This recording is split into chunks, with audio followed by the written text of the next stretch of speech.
Film धुरंधर के release होने के बाद से ही इसके दूसरे पार्ट यानी कि धुरंधर 2 को लेकर फैंस बेसब्री से इंतजार कर रहे थे और शायद यही वजह है कि इस फिल्म को लेकर शुरू से ही जबरदस्त हाइप बनी हुई थी। मेकर्स ये बात अच्छे से जानते थे कि पहले पार्ट में ही उन्होंने इतनी इंटेंस और सस्पेंस से भरी कहानी दिखा दी है कि ऑडियंस इस फिल्म के दूसरे पार्ट को लेकर क्रेजी हो ही जाएंगे। जी हाँ, उन्हें इस बात का यकीन भी था कि इसके दूसरे पार्ट को भी पहले जितना ही प्यार मिलेगा, ठीक वैसे ही जैसे ऑडियंस को यकीन था कि उन्हें दूसरे पार्ट में पहले से भी ज्यादा दमदार कहानी देखने को मिलेगी। ऐसे में अब ऑडियंस ने तो अपना क्रेज दिखाते हुए धुरंधर 2 द रिवेंज की जमकर एडवांस बुकिंग कर डाली है, पर मेकर्स इसके लिए तैयारी नहीं कर पाए। जी हां, जिसका रिजल्ट ये हुआ कि देश भर के कई शहरों में जब प्रीव्यू शोज कैंसिल हुए तो ऑडियंस बेहद निराश हो गई। खैर, जिन्हें मौका मिला उन्होंने फिल्म देखी और अब सवाल ये है कि क्या जिन्होंने फिल्म देखी वो भी निराश हुए? तो चलिए आपको इसका जवाब भी दे देते हैं। तो धुरंधर 2 को देखते वक्त आप निराश तो नहीं होंगे, पर लगभग 4 घंटे की इस फिल्म में बीच बीच में हो सकता है कि आप बोर जरूर हो जाएं, क्योंकि हमजा अली माजरी हो या जसकीरत सिंह रांगी, इन दोनों को देखकर आपको मजा तो आएगा, पर आप कहीं न कहीं रहमान डकैत के ऑरा को मिस जरूर करेंगे। वहीं संजय दत्त हो या अर्जुन रामपाल, अगर आप ये उम्मीद लगाए बैठे हैं कि ये किरदार कुछ बड़ा धमाका करेंगे तो आप इनसे जो है निराश हो सकते हैं। वहीं सारा अर्जुन तो आधी फिल्म निकल जाने के बाद पल भर के लिए नजर आएंगे, तो कुल मिलाकर पूरे 4 घंटे आप रणवीर सिंह को ही स्क्रीन पर देखते रहेंगे। हाँ, आर माधवन और राकेश बेदी जरूर बीच बीच में जान फूंकते हुए नजर आएंगे। वैसे फिल्म की शुरुआत और क्लाइमैक्स दोनों ही दमदार है, पर एक बड़ी कमी ये है कि जो पूरी फिल्म पर हावी है और वो क्या है, तो चलिए आपको बता देते हैं।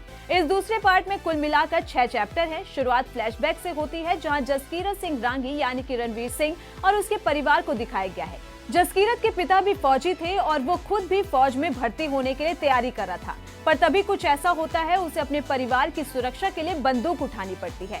जसकीरत सिंह रांगी अपने परिवार के साथ हुए अन्याय का बदला लेने के लिए एक एमएलए के घर में घुसकर खून खराबा करता है और इस मामले में उसे उम्र कैद की सजा सुनाई जाती है।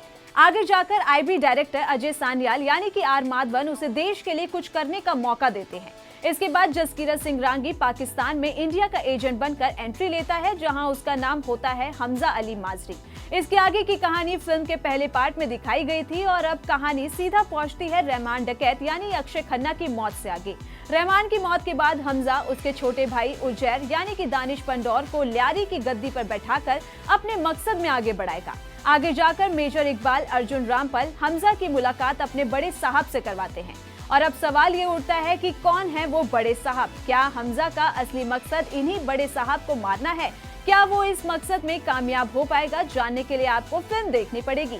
वहीं पूरी फिल्म में वैसे तो रणवीर सिंह स्क्रीन पर छाए हुए हैं। हमने पहले भी कहा है और फिर से कहूंगी कि रणवीर जो है भले ही ऑफ स्क्रीन कैसे भी हरकतें करते हों, पर कैमरा ऑन होते ही वो इतना सीरियस हो जाते हैं कि हर किरदार में परफेक्ट लगते हैं। उनका कोई सीन कमजोर नहीं है, फिर चाहे वो गुस्सा हो, एक्शन सीन से लेकर इमोशन तक सब कुछ क्यों ना हो, उनका सब कुछ परफेक्ट है। वहीं अर्जुन रामपाल को इस पार्ट में ज्यादा स्क्रीन स्पेस मिला है, पर उनका किरदार वैसा भयानक नहीं गढ़ा गया है जैसा पहले पार्ट में दिखाया गया था। 1-2 सीन छोड़कर उनके पास यहाँ एक्टिंग करने के लिए कुछ नहीं था। वहीं संजय दत्त उतने ही दिखे जितना पहले पार्ट में थे। वहीं माधवन जब जब स्क्रीन पर आते हैं तब तब बिगड़ती हुई फिल्म संभल जाती है। सारा अर्जुन का फिल्म में सिर्फ एक ही बड़ा सीन है, बाकी वो फिल्म से पूरी तरह से गायब रही हैं। वहीं राकेश बेदी भी पहले पार्ट की तरह इस पार्ट में भी सरप्राइज पैकेज की तरह ही रहे हैं। यकीन मानिए फिल्म के क्लाइमेक्स में आप उनके फैन बन जाएंगे।